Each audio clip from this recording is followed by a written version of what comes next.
건강하게 가을을 나기 위해서 주의해야 할 것이 발열성 질환만 있는 것은 아닙니다. 네, 가을철에 발생하기 쉬운 안전사고와 이를 예방하는 방법에 대해서 전문가와 함께 자세히 살펴보겠습니다. 이윤정 동작소방서 홍보교육팀장 전화로 연결돼 있습니다. 안녕하십니까?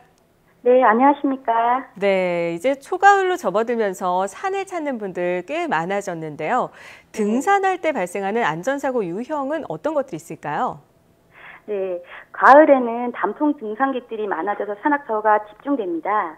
네, 이런 산악사고는 탈진, 경련, 현기증, 호흡곤란, 골절, 절단, 실종까지 유형이 다양한데요.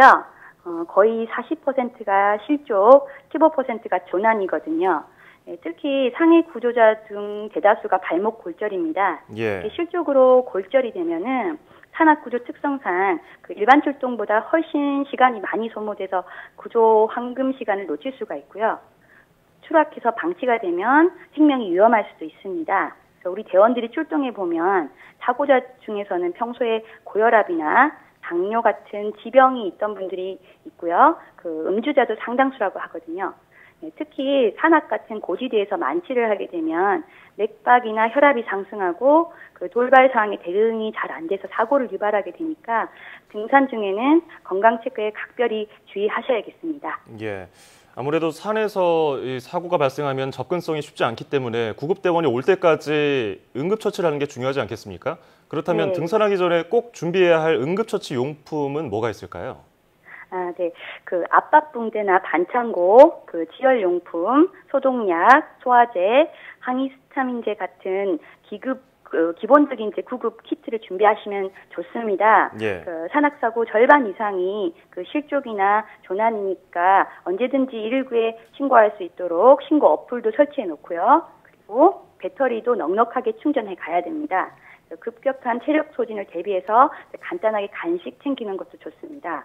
네. 만약에 골절이 됐는데 이런 응급처치 키트를 준비하지 못했다고 해도 그 등산 방석이나 물통, 나뭇가지, 옷가지를 그 고정 부목으로 대응할 수 있으니까 처치하는 방법을 알아두시기 바랍니다. 네. 그리고 등산을 하다가 이 저체온증이 올 수도 있다고 해서 우려를 하는데요. 사실 산을 오르면 땀도 나고 더운데 이 저체온증이 생기는 이유가 뭘까요? 네, 그 아시다시피 그 사람의 체온은 그 36.5도를 항상 유지해야 되는데 그 35도 이하로 그 체온이 내려가서 신체 이상 징후가 나타나면 저체온증이라고 합니다. 특히 그 산에서는 고도나 풍속에 따라서 기온이 크게 떨어지게 됩니다. 이렇게 낮은 기온에서 보온되는 옷을 입고 있지 않을 때, 그리고 땀이나 물에 젖은 옷을 계속 입고 있을 때 저체온증에 걸리게 되는데요. 예. 그 물이 그 열 전도율이 높아서 체온이 빨리 떨어지게 합니다. 그리고 그 혈액순환하고 관련이 깊기 때문에 내분비계나 말초혈관 질환, 그 당뇨로 인한 저혈당, 동맥경화, 뇌손상, 뇌졸중, 그리고 또 심한 골절로 인한 쇼크도 그 저체온증을 유발하게 됩니다. 심할 경우에는 저체온증이 사망까지 이르게 할 수 있거든요. 예. 특히 알코올이 혈관을 확장시켜서 체온을 많이 뺐고요. 그리고 중추신경계를 교란해서 추위에 둔감해지게 만드니까 산행 중에 특히 음주를 절제하셔야겠습니다. 예, 네. 음주를 피해야겠고 통풍 잘 되는 옷을 입어야겠어요. 젖은 상태로 등산을 하지 않으려면. 그렇다면 네, 맞습니다. 저체온증이 일어났을 때 적절하게 할 수 있는 대처법은 뭐가 있을까요? 예, 저체온증 징후가 오한인데요. 팔, 다리가 심하게 떨리고 예. 피부가 창백해지면서 입술이 파래지는데 네. 이때 이제 심한 피로감을 느끼면서 말이 좀 어눌해지고 졸음도 오고 또 점점 근육이 강직되다가 의식이 희미해져 가는데요. 예. 그 맥박이나 호흡이 느려져서 정상 체온에서 9도 이상 내려가면은 심정지 사망에까지 이르게 되는 것입니다. 네. 그래서 구조대가 오기 전까지 응급처치를 해줘야 되는데요. 그 젖은 옷을 입었으면 바로 벗고 그리고 마른 담요 같은 것으로 그 몸을 감싸줍니다. 네, 그리고 겨드랑이나 배 위에 핫팩이나 따뜻한 물통을 주는 것이 좋고 이런 것이 없을 때는 사람이 이렇게 껴안아서 체온을 따뜻하게 해주는 것이 도움이 됩니다. 네. 그리고 아까 말씀드렸듯이 알코올이나 카페인 음료가 혈관을 확장시키니까 가능하면 따뜻한 차나 칼로리가 있는 음료를 섭취하도록 해줍니다. 네, 최대한 몸을 따뜻하게 해주는 게 좋군요. 그리고 네, 이제 추석 연휴가 한 달도 채 남지 않았는데요. 미리 네. 벌초를 하러 가시는 분들이 꽤 많습니다. 이 벌초하러 가서 벌에 쏘이는 사고도 종종 일어나곤 하는데요. 벌에 쏘였을 때 어떻게 대처를 해야 될까요? 아, 예, 잘 아시는 것 같은데요. 이제 벌초 사고 중에서 벌쏘임이 제일 발생 빈도가 높습니다.